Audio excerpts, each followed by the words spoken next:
EDU Centrum में आप सभी का स्वागत है। आज का टॉपिक है कस्टोडियल वायलेंस। टॉपिक को स्टार्ट करने से पहले एक छोटी सी इन्फॉर्मेशन है जो मैं आप सभी लोगों के साथ शेयर करना चाहूँगी। टेलीग्राम चैनल पे मैंने ग्रुप बना दिया है ईडीयू सेंट्रम के नाम से। आप बस वहाँ जाके सर्च करेंगे EDU Centrum, you will get the channel. आप उसे ज्वाइन कर लें। जितनी भी इन्फॉर्मेशन होगी हमारे लेक्चर की, जो भी PDF वगैरह हैं, वो सारे वहाँ पे आपको मिल जाएंगे। आज का जो टॉपिक है काफ़ी न्यूज़ में है इस बार। तमिलनाडु में जो फादर और सन की जो कस्टोडियल वायलेंस की वजह से डेथ हुई है, उससे रिलेटेड ये काफ़ी रिलेवेंस हो गया ये टॉपिक। अपार्ट फ्रॉम दैट आने वाले जितने भी एग्ज़ाम हैं उसके लिए भी काफ़ी रिलेवेंट है, चाहे बिहार PCS हो, UP PCS हो और UPSC हो। मैंने कोशिश की है कि जितनी भी इन्फॉर्मेशन, जितने भी इन हफ्ते दिनों में न्यूज़पेपर में इन्फॉर्मेशन आई, उन सबको एक जगह कंसोलिडेट करके आप तक पहुंचा सकूं। इसमें मैंने कुछ बहुत ही ऑथेंटिकेटेड जो डेटा है वो ऐड किए हैं। अगर आप इनको अपने एग्ज़ाम में लिखेंगे तो आई एम श्योर कि आपको और उससे ज़्यादा मार्क्स मिलेंगे, क्योंकि छोटे छोटे मार्क्स फेच करके ही आप एग्ज़ाम में टॉप कर सकते हैं। आज का जो टॉपिक है इसको मैंने फर्दर सब डिवाइड किया है। पहले छोटी सी इन्फॉर्मेशन हम कस्टोडियल वायलेंस के ऊपर देखेंगे, देन हम आगे रीजन देखेंगे, जुडिशियल स्टैंड देखेंगे एंड सजेशन देखेंगे। स्टार्ट करते हैं। कस्टोडियल वायलेंस कहते किसे हैं? तो पुलिस और जुडिशियल कस्टडी में जो भी वायलेंस होते हैं, जैसे डेथ, रेप और टॉर्चर, उसे हम कस्टोडियल वायलेंस कहते हैं। नेशनल क्राइम रिकॉर्ड ब्यूरो का डेटा है जिसके अनुसार 1727 डेथ हुई है 2001 से 2018 तक में, जो कि कस्टोडियल वायलेंस की वजह से हुई है, जिसमें सिर्फ 26 पुलिसमैन को कन्विक्ट किया गया है। 2018 में 70 डेथ हुई थी, जिसमें सिर्फ 4.3% जो हुई है जिसे हम कन्विक्ट किया गया है जिस केस में पुलिस को।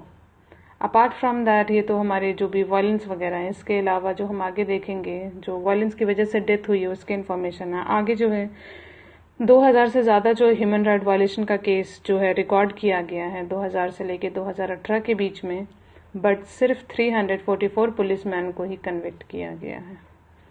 फर्दर हम देखते हैं रीज़न बिहाइंड इट। तो इस रीज़न की बात करें, मैंने बहुत ही हॉलिस्टिकली कोशिश की है कि रीज़न को कवर अप किया जा सके। सबसे पहला रीज़न हम देखते हैं absence of strong legislation. India में अभी तक कोई भी जो है एंटी टॉर्चर लेजिस्लेशन नहीं बनाया गया है। अपार्ट फ्रॉम दैट हमने कस्टोडियल वायलेंस को क्रिमिनलाइज भी नहीं किया है। दूसरा हम देखते हैं lacking technology upgradation.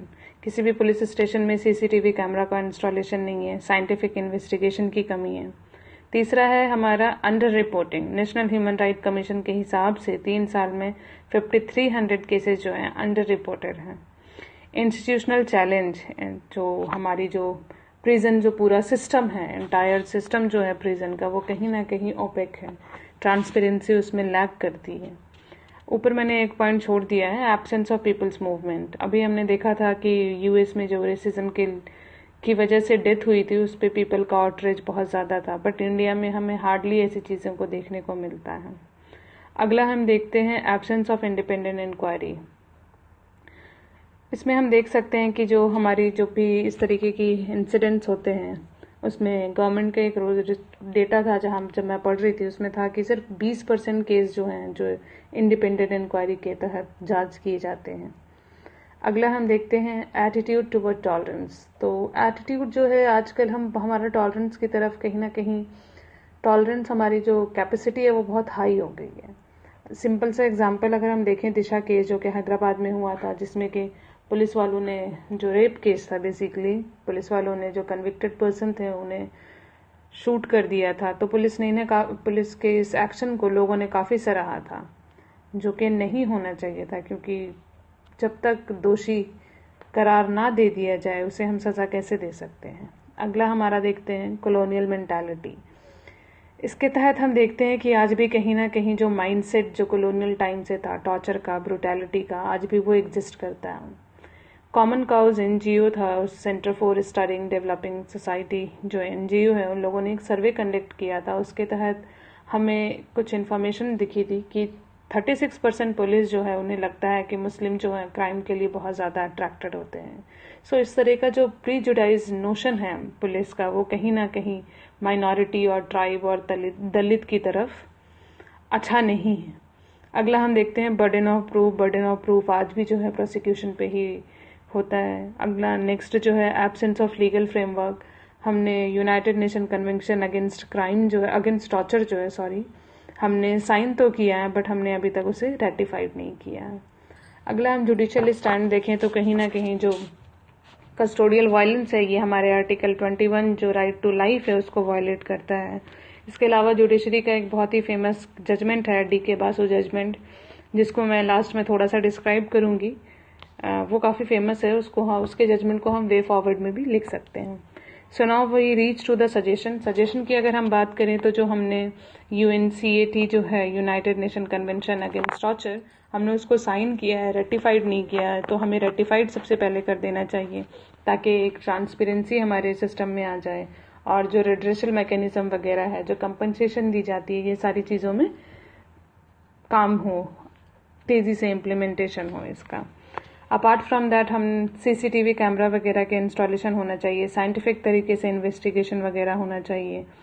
Police reform की अगर हम बात करें तो हमारे जो प्रधानमंत्री हैं श्री नरेंद्र मोदी जी, उन्होंने कहा था, बात की थी स्मार्ट पुलिसिंग की। स्मार्ट जो है स्टैंड करता है, S stand for strict and sensitive, M stand for modern and mobile, and A stand for alert and accountable, and R stand for reliable and responsive, and then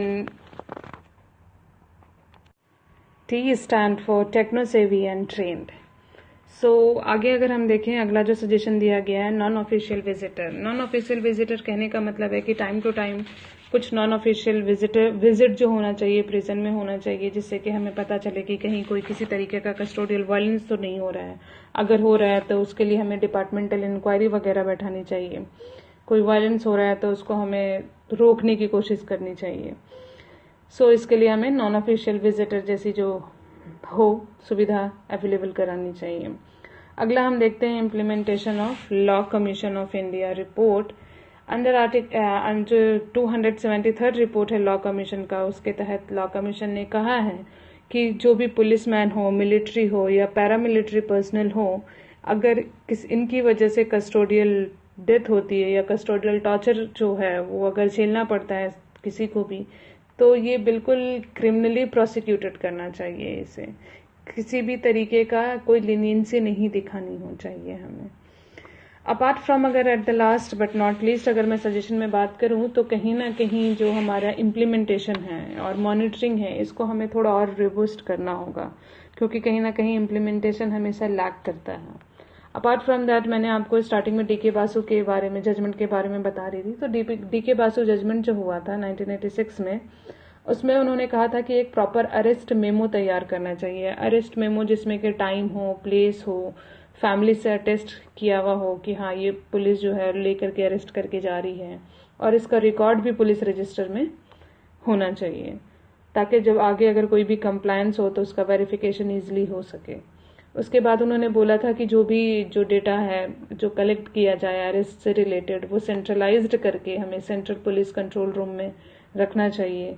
departmental action लेना चाहिए अगर किसी भी तरीके का law में breach हो रहा है। तो इस तरीके से CCTV इंस्टॉलेशन की भी बात उन्होंने की थी। So there are few thing which जो कि DK बासु के जजमेंट में सजेस्ट किया गया था। अगर हम इसे वे फॉरवर्ड में लिखेंगे तो ये हमारा सजेशन में भी हम लिख सकते हैं ये सारे पॉइंट को, तो इससे कहीं ना कहीं आपको आपके आंसर में एज मिलेगा। सो आज के लिए इतना ही, and I am really thankful जितने लोगों ने भी मेरे चैनल को सब्सक्राइब किया है और मेरी वीडियो को लाइक किया है। सो मैं कोशिश कर रही हूँ कि हमारा जो टॉपिक हो कम से कम वीक में एक बार आए, और जो भी सेंसेशनल इशू है उस वीक का जो कि आने वाले एग्जाम के लिए रिलेवेंट होगा, और इवन एक कॉमन मैन भी अगर उस टॉपिक को जो करंट से रिलेटेड है उसे देखे तो कहीं ना कहीं उसे इन्फॉर्मेशन मिलेगी। So I am really thankful to each and every member of this channel. और आज के लिए इतना ही। घर पे रहें, सेफ रहें। जय हिंद, थैंक यू।